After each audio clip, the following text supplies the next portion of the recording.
Shalom, saudaraku yang dikasihi Tuhan Yesus Kristus. Tanggal 29 September 2021, saya akan sampaikan satu tema yang merupakan tema dasar tetapi penting di dalam pengajaran kitab Wahyu. Di sini saya akan sampaikan bahwa penghuni surga itu ada bilangannya. Tubuh Kristus itu ada bilangannya. Orang sering berdoa, "Ya Bapa, biarlah kami memperluas kerajaan-Mu." Saudaraku, kerajaan surga itu ada ukurannya yang tidak bisa diperluas ataupun dipersempit. Saudaraku yang dikasihi Tuhan, dan ini kaitannya dengan apa yang disebut dengan masa penuaian. Saudaraku, apa toh yang disebut dengan penuaian itu, saudaraku?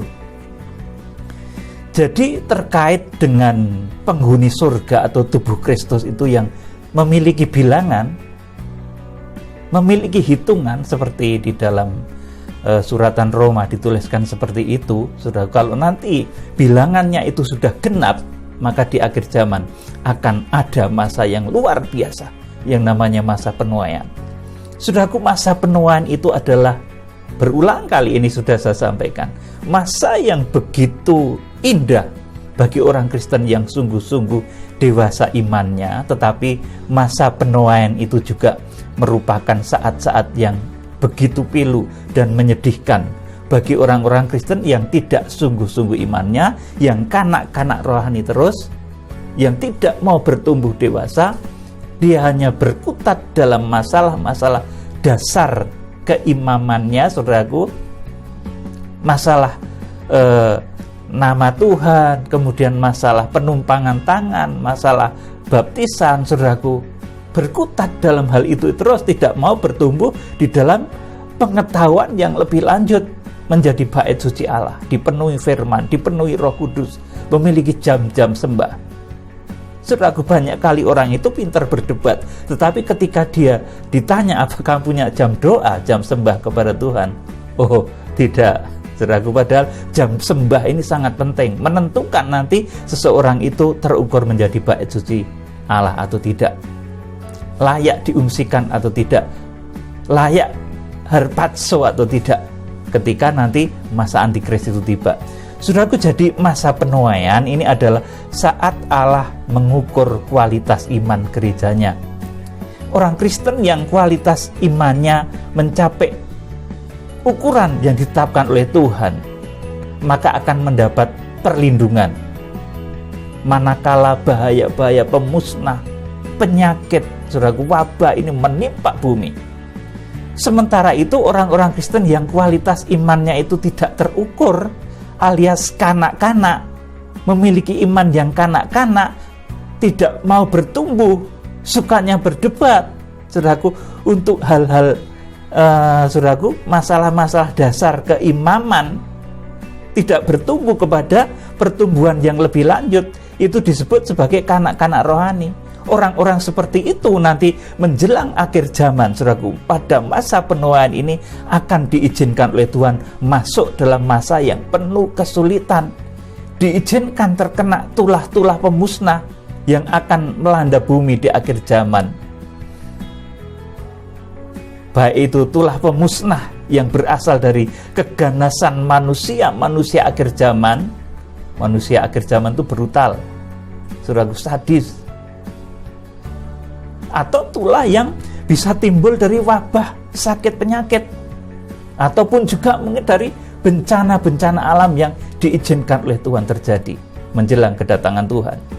Oleh karena itu, kita sebagai orang-orang yang diproyeksikan oleh Tuhan, yang memiliki visi menjadi mempelai Kristus, menjadi tubuh Kristus, saudaraku, kita harus belajar menjadi dewasa rohani. Saudaraku, Wahyu pasal 11 ayat 1 dan 2. Kemudian diberikan kepadaku sebatang buluh seperti tongkat pengukur rupanya, dengan kata-kata yang berikut, bangunlah dan ukurlah bait suci Allah dan mezbah dan mereka yang beribadah di dalamnya, tetapi kecualikan pelataran bait suci yang di sebelah luar, jangan engkau mengukurnya, karena ia telah diberikan kepada bangsa-bangsa lain dan mereka akan menginjak-injak kota suci 42 bulan lamanya. Ini bunyi dari Wahyu pasal 11 ayat 1 dan 2, saudaraku. Ada saatnya orang Kristen itu memperhatikan kualitas internal rohaninya. Jadi saudaraku, jangan kita melihat keluar terus, tapi ada saatnya kita memperhatikan kualitas internal rohani kita. Ini yang perlu diperhatikan pada saat penuaian. Itulah saat-saat penuaian. Pada saat penuaian itu, saudaraku, orang Kristen, orang percaya akan membekali diri dengan kekayaan gandum-gandum firman Tuhan yang melimpah. Menempa diri dengan pemahaman firman Tuhan yang semakin mendalam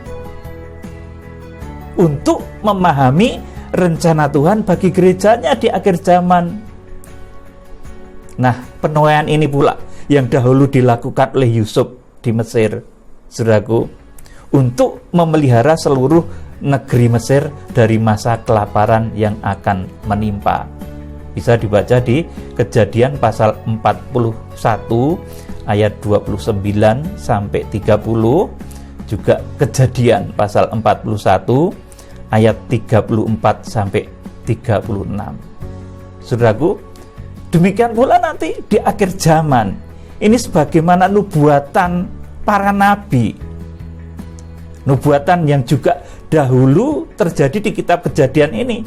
Ketika terjadi masa penuaian di Mesir, masa kelaparan besar di Mesir, yang pada saat itu Yusuf dipercaya mengelola masa kelimpahan. Saudaraku, di akhir zaman ini sebagaimana saat-saat itu terjadi, saudaraku, kelaparan rohani terjadi bukan karena makan dan minum, seperti yang ditulis dalam Amos pasal 8 ayat 11 sampai 14. Kelaparan rohani di akhir zaman itu akan terjadi dan menimbulkan kekacauan besar bagi dunia. Kelaparan rohani, saudaraku, bukan hanya kelaparan jasmani saja, seperti ditulis dalam Amos pasal 8 ayat 11 sampai ayat 14 kalau saudara membaca.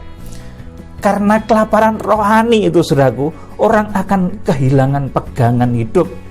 Kemudian penyakit-penyakit rohani melanda. Orang semakin brutal, orang semakin ganas, dengan mudah menyiksa, membunuh, saudaraku, melakukan hal-hal yang begitu jahat. Karena jiwanya tidak pernah mendapatkan kesegaran. Dia lapar secara rohani. Amarah manusia membara karena kelaparan rohani. Pembantaian terjadi di mana-mana karena manusia mengalami kekeringan dan kelaparan rohani. Dan sebagai puncak dari masa kelaparan rohani itu, saudaraku, adalah datangnya masa antikris, yang pada saat itu segala macam jenis kejahatan, segala macam kesadisan akan terjadi di muka bumi dengan motor penggerak atau tokoh utama adalah antikris yang menguasai bumi, yang lamanya Alkitab mencatat Wahyu pasal yang ke-13 ayat yang ke-5 itu selama 42 bulan, Daniel 9:27 pertengahan 7 masa, Wahyu pasal 11 menulis 1260 hari, Wahyu pasal 12 2 kali menulis 1260 hari dan 3,5 masa. Jadi masa antikris itu, saudaraku, 3,5 tahun atau 1260 hari. Ada lebih dari 4 kali kesaksian Alkitab mencatat itu. Jadi masa antikris 3,5 tahun, ya saudaraku, masa pembinasa keji itu berkuasa atas bumi. Jadi itu puncak dari kelaparan rohani di akhir zaman, itu timbulnya masa antikris, saudaraku. Nah, untuk menghindari dari masa kelaparan besar ini, maka orang Kristen saat ini, saudaraku, melalui kegerakan kitab Wahyu ini, saudaraku, kita akan masuk dalam satu kegerakan penuaian.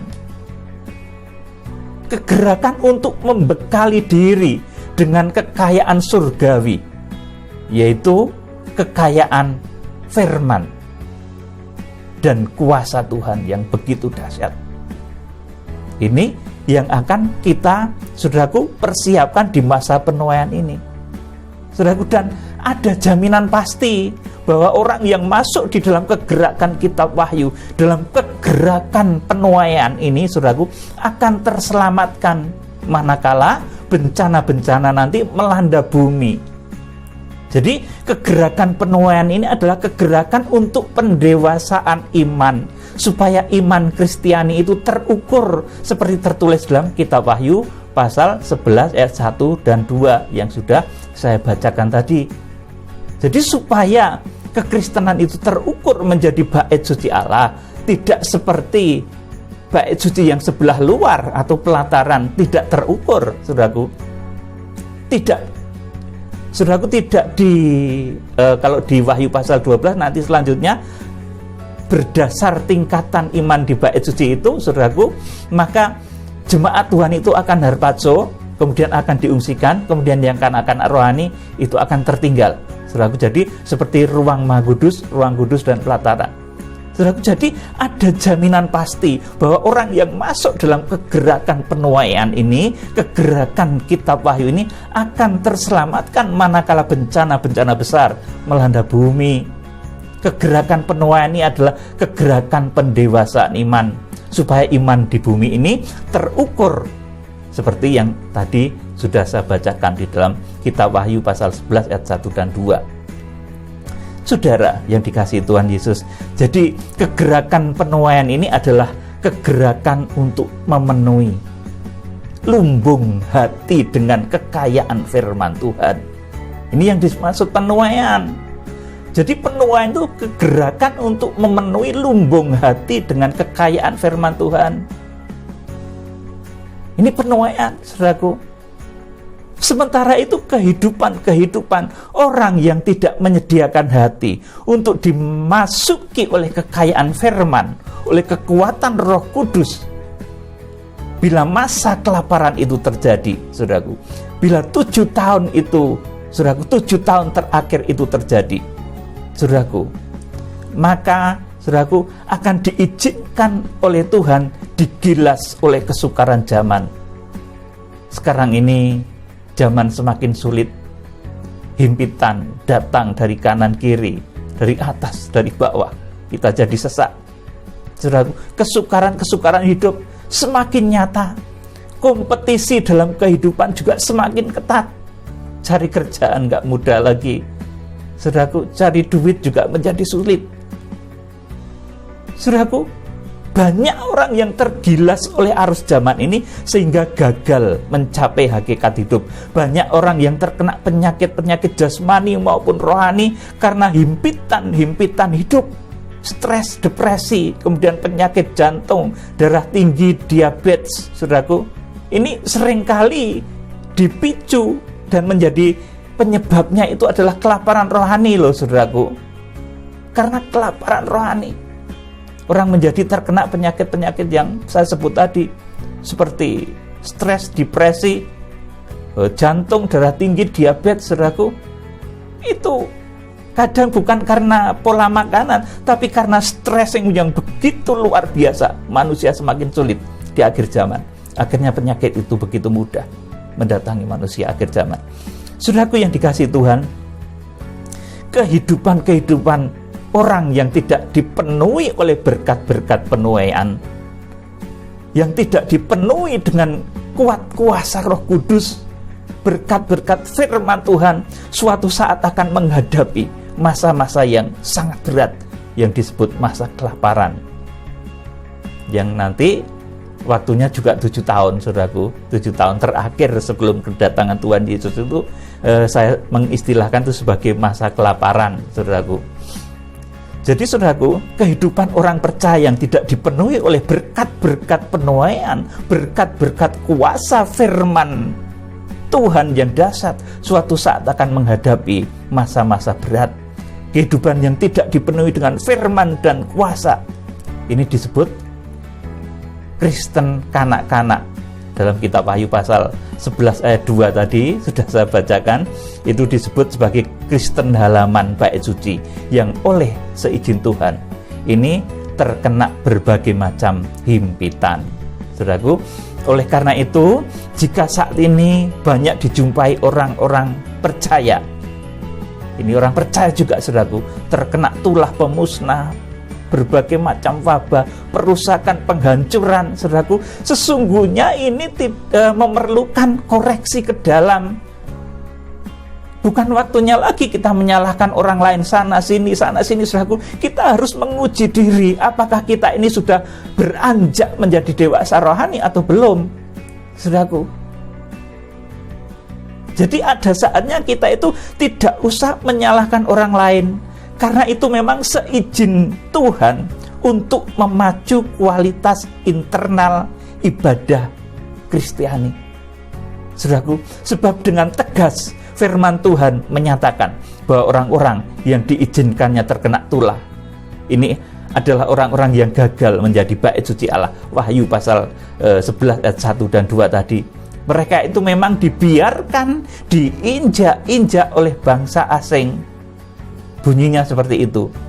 Selain itu, tulah-tulah pemusnah, perusakan, penghancuran, sakit, penyakit merupakan tanda-tanda untuk masa yang disebut masa menuai kekristenan di akhir zaman.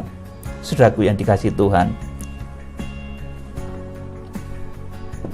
selanjutnya orang-orang yang masuk dalam kegerakan kitab Wahyu di dalam masa penuaian, kegerakan penuaian yang dipedulikan oleh Tuhan, mendapat jatah perlindungan, terhindar dari tulah-tulah yang menimpa bumi, adalah orang-orang yang terukur kualitas imannya dan hidup sebagai bait suci. Saudaraku, yuk saya baca lagi, perhatikan baik-baik Wahyu pasal 11 ayat 1, ini yang dipedulikan oleh Tuhan.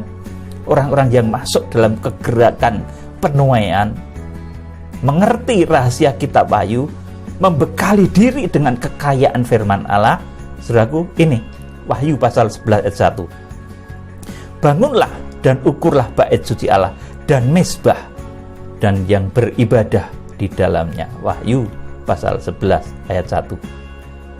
Jadi, untuk bisa mendapatkan perlindungan dari Tuhan di tengah-tengah kebuasan, kebrutalan, di tengah-tengah wabah, di tengah-tengah bencana yang terjadi di akhir zaman, orang Kristen harus menjadi bait suci Allah. Dan syarat bait suci Allah ini berulang sudah saya sampaikan, tapi saya sampaikan lagi. Firman Tuhan juga begitu, saudaraku. Jangan takut, itu diulang berulang-ulang kali, karena manusia sering takut. Demikian pula rahasia tentang kedewasaan rohani ini saya sampaikan berulang-ulang, karena banyak manusia yang gak paham-paham untuk menjadi dewasa rohani juga, saudaraku. Untuk menjadi bait suci, dewasa rohani, orang Kristen itu pertama hidup menjadi bait suci itu, yaitu apabila orang Kristen memberikan diri dikuasai oleh Roh Kudus, segenap hidupnya menuruti keinginan Roh Kudus. Inilah orang-orang yang terukur menjadi bait suci. Kemudian yang kedua, ini terukur mezbahnya. Berbicara masalah mezbah, ini adalah berbicara dari hal korban Kristus yang menyelamatkan. Ini pertama, saudaraku. Jadi berbicara masalah mezbah ini berbicara masalah penghargaan kita kepada korban Tuhan Yesus Kristus yang menyelamatkan. Orang-orang yang terukur mezbahnya, saudaraku, dalam Wahyu pasal 11 ayat 1 tadi, saudaraku, ini adalah orang-orang yang menjunjung tinggi korban Kristus. Jadi betul-betul menghargai kematian dan kebangkitan Tuhan Yesus Kristus di kayu salib itu, betul-betul dihargai. Kalau ada orang mengaku Kristen, mengaku percaya, tapi tidak menghargai kematian dan kebangkitan Tuhan, saudaraku, dia tidak terukur mezbahnya. Saudaraku, selanjutnya dia juga akan mengerti berkorban untuk kepentingan pekerjaan Tuhan. Jadi kasih Allah itu timbal balik, ya saudaraku. Allah mengasihi jemaatnya, kemudian jemaatnya juga berusaha mewujudkan kasihnya kepada Allah, tentunya melalui pengorbanan-pengorbanan. Jadi terukur mezbahnya itu, saudaraku, ini adalah berbicara dari hal penghargaan kita kepada korban Kristus yang menyelamatkan. Yang kedua juga berbicara dari jemaat-jemaat yang mengerti berkorban untuk pekerjaan Tuhan. Ini orang yang terukur mezbahnya. Kemudian yang ketiga, ini terukur ibadahnya. Saudaraku, suatu saat ibadah ini juga akan diukur oleh Tuhan. Jam-jam kita yang kita berikan kepada Tuhan ini akan diukurnya untuk menentukan apakah seseorang itu layak mendapatkan perlindungan dari Tuhan atau tidak. Ibadah yang terukur adalah ibadah yang ada kepemimpinan Tuhan di dalamnya, ada hierarki kepemimpinan Tuhan di dalamnya. Saudara, jadi ibadah saudara, jam-jam saudara ini punya jam sembah berapa menit sehari? Ya saya mohon deh 30 menit saja coba. Kalau Tuhan Yesus dahulu bicara sama murid-murid, tidak bisakah engkau berjaga 1 jam saja? Kalau saya lebih ringan lagi saja deh saudaraku, setengah jam, bisa enggak saudara itu memiliki waktu-waktu khusus seperti itu? Wahyu pasal 8 ayat 1, ketika anak domba itu membuka meterai yang meterai yang ketujuh, saudaraku, maka sunyi senyaplah setengah jam di surga. Ini saya batuk bukan sakit ya saudaraku, tapi memang serak saudaraku. Enggak tahu ini dasinya terlalu kenceng atau gimana saudaraku. Maaf ya, saya akan lanjutkan nanti sebentar. Jadi suatu saat ini ibadah kita, jam-jam doa kita ini diukur oleh Tuhan. Saya sarankan setengah jam saja. Seperti Wahyu pasal 8 itu, ketika anak domba membuka meterai yang ketujuh, sunyi senyap setengah jam di surga. Saudaraku yang dikasih Tuhan, jika 3 kriteria tersebut hidup menjadi bait suci, terukur mezbahnya, saudaraku, kemudian terukur ibadahnya, maka orang Kristen yang sedemikian disebut dewasa rohani, bukan kanak-kanak rohani lagi. Dan Tuhan akan menyebut orang-orang Kristen yang memiliki 3 kriteria itu dengan sebutan mempelai wanita anak domba Allah.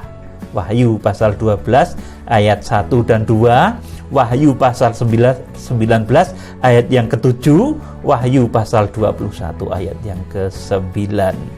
Ibarat seorang wanita begitu saudaraku, orang yang memenuhi 3 kriteria tadi bisa hidup menjadi bait suci, terukur mezbahnya, terukur ibadahnya. Saudaraku, ini ibarat mempelai saudaraku, seperti kehidupan wanita dewasa yang siap menerima perlindungan, siap menerima perhatian, siap menerima kasih dari sang mempelai pria. Untuk kehidupan Kristen yang dewasa rohani sedemikian, ini Tuhan siap memberikan perlindungan, pemeliharaan, tempat pengungsian manakala menghadapi kesukaran ketika masa kelaparan besar nanti terjadi. Saudaraku, sementara itu orang Kristen yang rohaninya selalu kanak-kanak, tidak pernah beranjak dewasa, hidup memupuk hawa nafsu kecemaran. Ya Kristen-Kristen tapi kedukun jalan, saudaraku. Kristen-Kristen tapi mabuk-mabukan jalan, saudaraku. Itu harus mulai bertobat di akhir zaman ya, saudaraku ya. Saudara mungkin masuk surga juga, tapi saudara tidak akan memenuhi kriteria ketika wahyu ini digenapi. Saudaraku, percaya Yesus itu sudah, saudara masuk surga. Sungguh-sungguh percaya Yesus itu sudah masuk surga. Tapi untuk menjadi terukur ini loh saudaraku, makanya yang sekarang ini enak-enak, terlelap dalam keinginan daging, ayo bangkit. Nanti saat kitab wahyu digenapi, saudara tidak terukur, sudah dibiarkan diinjak-injak ketika kesulitan, masa kesukaran besar itu terjadi. Saudaraku, orang-orang yang hidup memupuk hawa nafsu daging, tubuhnya gagal menjadi bait suci, penghargaannya terhadap mezbah juga kurang, tidak menghargai korban Kristus. Akibat tidak menghargai korban Kristus, dia nggak tahu persembahan. Sudah nggak mengerti persembahan itu apa. Betapa pentingnya persembahan itu untuk pekerjaan pelayanan itu. Saudaraku yang dikasih Tuhan, maka kehidupan yang sedemikian yang memupuk hawa nafsu daging, tidak hidup menjadi bait suci Allah, tidak terukur mezbahnya, saudaraku, tidak terukur ibadahnya. Ini ketika wahyu digenapi nanti akan diizinkan diinjak-injak oleh kuasa-kuasa dunia. Oleh kejahatan-kejahatan dunia dibiarkan dia terinjak-injak dan terlindas. Wahyu pasal 11 ayat 2 tentang kanak-kanak rohani. Tetapi kecualikan pelataran bait suci yang di sebelah luar, janganlah engkau mengukurnya, karena ia telah diberikan kepada bangsa-bangsa lain, dan mereka akan menginjak-injak kota suci 42 bulan lamanya. Ini kehidupan orang-orang yang memupuk hawa nafsu. Gagal dia, saudaraku. Gagal menjadikan hidupnya bait suci. Gagal dalam menghargai korban Kristus, dan gagal memiliki, saudaraku, ibadah yang terukur. Saudara yang dikasihi Tuhan, oleh karena itu, untuk menjadi orang Kristen yang mendapatkan jaminan perlindungan dari segala kesusahan, maka harus meningkatkan urapan Roh Kudus, belajar memiliki jiwa pengorbanan. Ya, saudaraku, berkorban itu perih, saudaraku. Tapi kalau saya ngomong berkorban kepada saudara, saya juga berkorban begitu perih untuk pekerjaan pelayanan, saudaraku. Itu kalau saya ngomong itu pasti saya memberi contoh juga, saudaraku. Saudara yang dikasihi Tuhan, jadi orang itu, saudaraku, orang Kristen yang mendapatkan jaminan perlindungan pada saat kelaparan besar itu melanda bumi. Ini orang yang meningkatkan urapan Roh Kudus, belajar memiliki jiwa pengorbanan, serta belajar meningkatkan kualitas ibadahnya.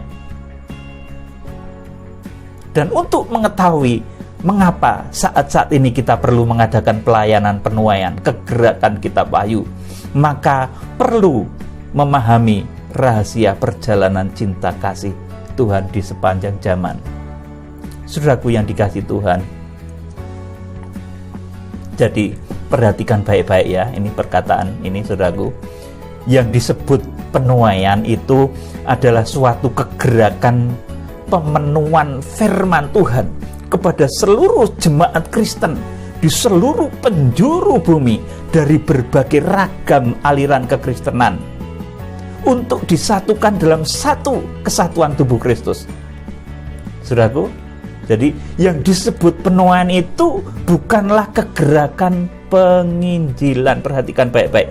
Penuaian itu bukan penginjilan untuk membawa jiwa-jiwa baru, melainkan merupakan satu kegerakan orang Kristen sendiri, kegerakan internal untuk mendewasakan iman supaya kekristenan siap dituai Tuhan di akhir zaman, dijadikan mempelai Tuhan di akhir zaman. Saudaraku, jadi kegerakan penuaian merupakan satu kegerakan orang Kristen untuk memperbaiki kualitas diri, mempersiapkan diri menyambut masa harpazo, menyambut masa pengungsian. Itu, saudaraku, masa penuaian itu arahnya ke sana. Mempersiapkan diri menyambut harpazo, pengangkatan, repse orang katakan. Saat pengungsian, peugo. Kemudian penuaian itu adalah suatu kegerakan yang harus terjadi sebagai kegenapan zaman. Saudara, perhatikan baik-baik deh saat ini. Saat ini penginjilan-penginjilan di berbagai belahan bumi untuk membawa jiwa-jiwa baru ini semakin sulit, saudaraku. Bahkan oleh kuasa-kuasa dunia, kuasa-kuasa daging, orang-orang yang membawa misi Injil, saudaraku, ditentang habis-habisan. Seolah-olah arus penginjilan ini seperti mau dihentikan, saudaraku. Karena keadaan dunia memang semakin keras dan semakin brutal. Saudara lihat, itu di satu negara tertentu, saudaraku, penginjilan-penginjilan begitu mendapatkan blokade yang keras, saudaraku, dan luar biasa, saudaraku. Ya, memang yang menginjil masuk surga, saudaraku, kalau sampai mati karena menginjil masuk surga. Tetapi yang dikehendaki Tuhan itu nanti orang-orang yang hidup sampai Tuhan Yesus Kristus datang. Oleh karena itu, saudara harus mengerti makna penuaian. Di balik terjadinya blokade keras tadi, saudaraku, di balik itu sesungguhnya ada rencana Tuhan yang sangat mengagumkan. Ini adalah suatu tanda bahwa bilangan tubuh Kristus hampir genap. Nah, perhatikan baik-baik. Ketika penginjilan-penginjilan seperti mendapatkan blokade keras, saudaraku, Ini satu aba-aba di mana bilangan tubuh Kristus ini hampir genap. Seperti tadi di awal saya sampaikan, penduduk surga mempelai Kristus, tubuh Kristus itu ada hitungannya. Surga itu ada ukurannya. Sudah bisa baca di Wahyu pasal 21, Wahyu pasal 22. Yerusalem baru itu ada ukurannya, yang tidak bisa dibesarkan, tidak bisa dikecilkan. Saudara, jadi kalau doa untuk memperlebar kerajaanmu ya saudaraku, yaitu mungkin satu hiperbol, satu bahasa yang menggairahkan, tetapi sesungguhnya kerajaan surga itu tidak bisa diperluas atau dipersempit, ada ukurannya. Penduduknya saudaraku juga ada hitungannya. Jadi ketika penginjilan-penginjilan seolah-olah mendapat blokade yang keras, ini adalah satu tanda bahwa bilangan tubuh Kristus ini hampir genap dan dia akan datang. Tuhan Yesus akan datang. Orang sering salah kaprah tentang kerajaan surga, tentang tubuh Kristus. Di dalam doa sering berkata, memperluas kerajaanmu ya Bapa. Yaitu bagus, saudaraku, satu gaya bahasa yang bagus untuk berdoa. Tetapi hakikatnya surga itu, saudara, kerajaan Tuhan itu enggak ada itu ada hitungannya. Saudaraku, luasnya itu ada hitungannya. Penghuninya juga ada hitungannya. Padahal sesungguhnya saudaraku, kerajaan Tuhan itu memiliki ukuran yang telah ditetapkan Tuhan sendiri dan tidak boleh ditambah atau dikurangi. Demikian pula orang-orang yang diprogramkan masuk dalam kerajaan surga itu memiliki jumlah tertentu. Saudaraku, yang ditetapkan oleh Tuhan. Anggota tubuh Kristus itu ada bilangannya yang tidak bisa diperbanyak dan tidak bisa dikurangi.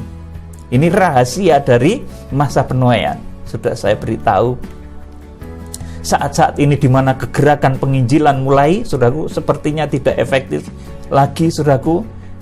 Ini sebetulnya menjadi satu isyarat Tuhan menghendaki adanya kegerakan penuaian.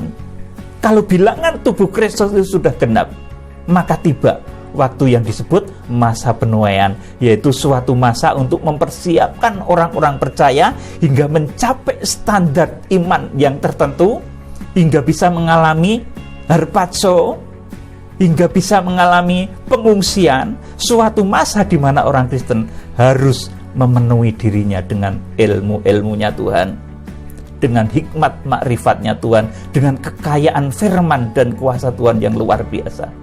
Itu perlu ilmu, saudaraku. Kita harpazo itu perlu ilmu, saudaraku. Perlu pengetahuan yang cukup.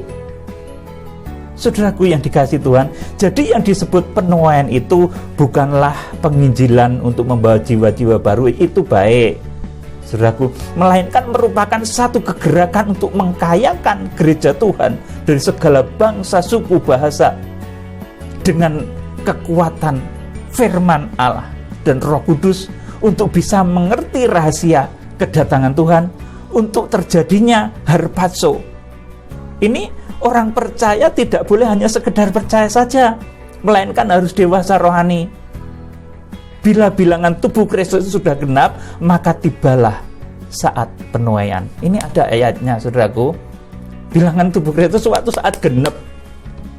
Jangkep bahasa Jawane begitu, saudaraku. Kalau itu sudah genap, itu tibalah saat menuai. Yuk kita baca Roma pasal 11 ayat 25. Sebab saudara-saudara, supaya kamu jangan menganggap dirimu pandai, aku mau agar kamu mengetahui rahasia ini. Sebagian dari Israel telah menjadi tegar sampai jumlah yang penuh dari bangsa-bangsa lain telah masuk. Jadi, saudaraku, menjadi anggota tubuh Kristus, warga kerajaan surga, menjadi keluarga kerajaan surga, menjadi mempelai Kristus bahkan itu, saudaraku, itu ada bilangannya.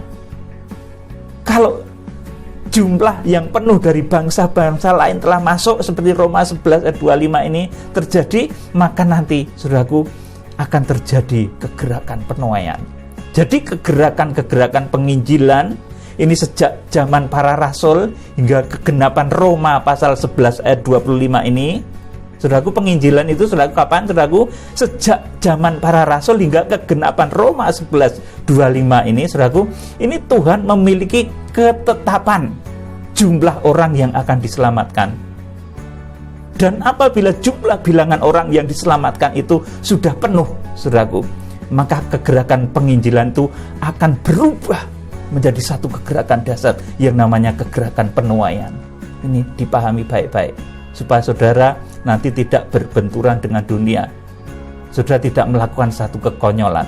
Saudaraku yang dikasih Tuhan, oleh karena itu bisa kita pahami kalau sekarang ini seperti tadi saya sampaikan, penginjilan menghadapi blokade yang keras, seolah-olah bangsa-bangsa asing diizinkan, saudaraku, untuk memblokade penginjilan. Kita juga tidak perlu khawatir karena hal itu, saudaraku, sebab yang terjadi sesungguhnya adalah bahwa Tuhan mulai mengukur bait sucinya. Perhatikan baik-baik. Kalau penginjilan mulai terjadi blokade, itu artinya Tuhan mulai mengukur bait sucinya dan mulai menghitung jumlah anggota tubuhnya. Warga kerajaan surga mulai dihitung, saudaraku, dan dia menemukan bahwa anggota tubuhnya ini hampir genap. Bilangan yang ditetapkan itu hampir genap, seperti yang ditulis dalam Roma pasal 11 ayat 25 tadi. Dan bila jumlah tubuhnya ini sudah genap, bilangan tubuh Kristus sudah genap, maka dia akan menghentikan, saudaraku, kegerakan penginjilan. Bila orang Kristen tidak memahami hal ini dan terus saja melakukan kegiatan-kegiatan, saudaraku, yang berbenturan dengan dunia, maka kenyataannya akan sangat perih, yaitu menghadapi kebrutalan dunia tanpa perlindungan Tuhan, seperti nasibnya pelataran bait suci yang diizinkannya diinjak-injak bangsa asing. Meskipun itu tidak salah juga, saudaraku, bait suci itu enggak salah, tapi memang diizinkan. Nasibnya sangat tragis, seperti dua saksi yang dinubuatkan dalam Wahyu pasal 11 ayat 3 sampai 8. Dua saksi itu hebatnya kayak Musa dan Elia, saudaraku, tetapi saudaraku, dia mati juga. Saudara, kita akan baca, saudaraku. Wahyu pasal 11 ayat 3 dan selanjutnya sampai 8. Dan aku akan memberi tugas kepada dua saksiku supaya mereka bernubuat sambil berkabung 1260 hari lamanya. Masa antikris terjadi, ada dua saksi mendampingi anak-anak rohani yang tertinggal. Dua saksi itu tugasnya mendampingi kanak-kanak rohani yang tertinggal supaya tetap kuat pegang nama Yesus. Dan dua saksi itu dahsyat. Mereka adalah kedua pohon zaitun dan kedua kaki dian yang berdiri di hadapan Tuhan semesta alam. Dan jikalau ada orang yang hendak menyakiti mereka, keluarlah api dari mulut mereka, menghanguskan semua musuh mereka. Dan jikalau ada orang yang hendak menyakiti mereka, maka orang itu harus mati secara itu. Mereka mempunyai kuasa menutup langit. Nah, ini seperti Elia, supaya jangan turun hujan selama mereka bernubuat, dan mereka mempunyai kuasa atas segala mata air untuk mengubahnya menjadi darah. Ini seperti Musa. Dan untuk memukul bumi dengan segala jenis malapetaka setiap kali mereka menghendakinya. Kemudian ayat 7, dan apabila mereka telah menyelesaikan kesaksian mereka, maka binatang yang muncul dari jurang maut akan memerangi mereka dan mengalahkan serta membunuh mereka. Jadi dua saksi ini mati, saudaraku. Tidak masuk di dalam bilangan mempelai, tapi dia masuk, saudaraku, menjadi martir, saudaraku, yang mati karena mempertahankan nama Yesus. Dia, saudaraku, dijadikan oleh Tuhan mendampingi anak-anak Tuhan yang tertinggal, kanak-kanak rohani yang tertinggal. Saudaraku yang dikasihi Tuhan, jadi sekali lagi saya sampaikan kepada saudara, penuaian ini adalah satu kegerakan untuk mempersiapkan tubuh Kristus, kegerakan untuk mengkayakan orang Kristen dengan kuasa hikmat dan makrifat, dengan kuasa firman dan Roh Kudus. Suatu kegerakan besar yang penuh kemuliaan, suatu kegerakan dahsyat yang aman dan terhindar dari intaian iblis. Ini merupakan satu kegiatan internal jemaat Kristen, kegiatan internal gereja Tuhan di akhir zaman untuk membangun diri menjadi, bahasa Jawanya, sakti mondroguno, begitu saudaraku. Nanti harpazo, saudaraku, harpazo itu terbang loh saudaraku, itu luar biasa, ilmu yang dahsyat. Mujizat Musa membelah laut tebelau, saudaraku. Tapi di akhir zaman ini akan ada orang banyak yang harpazo. Ini perlu, saudaraku, satu kekuatan hikmat dan makrifat. Ini perlu ilmu. Dan untuk itu kita perlu satu masa yang disebut masa penuaian, di mana kita mengkayakan diri. Saudaraku, menimbun kekayaan hikmat dan makrifat, kekayaan roh dan firman yang akan membuat kita nanti harpazo, membuat kita nanti diungsikan dan terhindar dari masa antikris. Saudara yang dikasihi Tuhan Yesus Kristus, karena kegerakan penuaian ini adalah kegerakan mulia, maka Tuhan akan melengkapi dengan segala macam kemuliaan surgawi. Segenap berkat-berkat jasmani dan penyertaan kuasa Tuhan akan memenuhi kegerakan ini. Salam penuaian. Tuhan Yesus Kristus, Imam Besar Agung, memberkati saudara. Haleluya.